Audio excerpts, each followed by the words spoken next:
হ্যাঁ, এই মাথা উঁচু করে নাই, হাতে নাতে ধরেছি দুজনের। চৌগাছায় হানি ট্র্যাপ চক্রের সদস্যরা ফের বেপরোয়া হয়ে উঠেছে। তাদের টার্গেট থেকে বাদ পড়ছে না ওসি, সাংবাদিক, ব্যাংক কর্মকর্তা, সরকারি বিভিন্ন দপ্তরের কর্মকর্তা ও জনপ্রতিনিধি।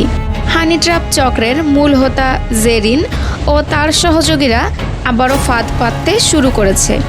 খোঁজ নিয়ে জানা যায়, অতি সম্প্রতি চৌগাছা থানার ওসি পায়েল হানি ট্র্যাপের ফাঁদে পড়ে চৌগাছা থেকে বদলি হন। এ চক্রের সদস্যরা ফের চাঙ্গা হয়ে উঠেছে। তারা সরকারি, বেসরকারি বিভিন্ন দপ্তরের কর্মকর্তাদের হানি ট্র্যাপে ফেলে লাখ লাখ টাকা হাতিয়ে নিচ্ছে।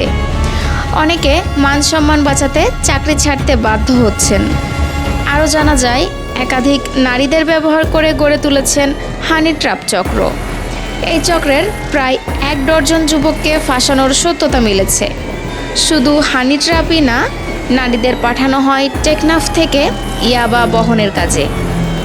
এদিকে হানি ট্র্যাপ ছাড়াও নানা ও কূটকৌশলে দীর্ঘদিন প্রশাসনের ধরাছোঁয়ার বাইরে ব্যবসা করে আসছে এই জেরিন।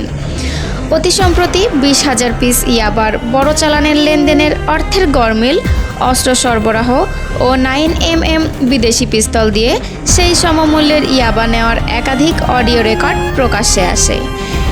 এমন মাদকের বড় চালানের বিষয়টি প্রকাশ্যে আসতেই বিভিন্ন মহলে সমালোচনা শুরু হয়। এই সিন্ডিকেটের সকলকে আইনের আওতায় নিয়ে আনার দাবি জানিয়েছেন স্থানীয়রা।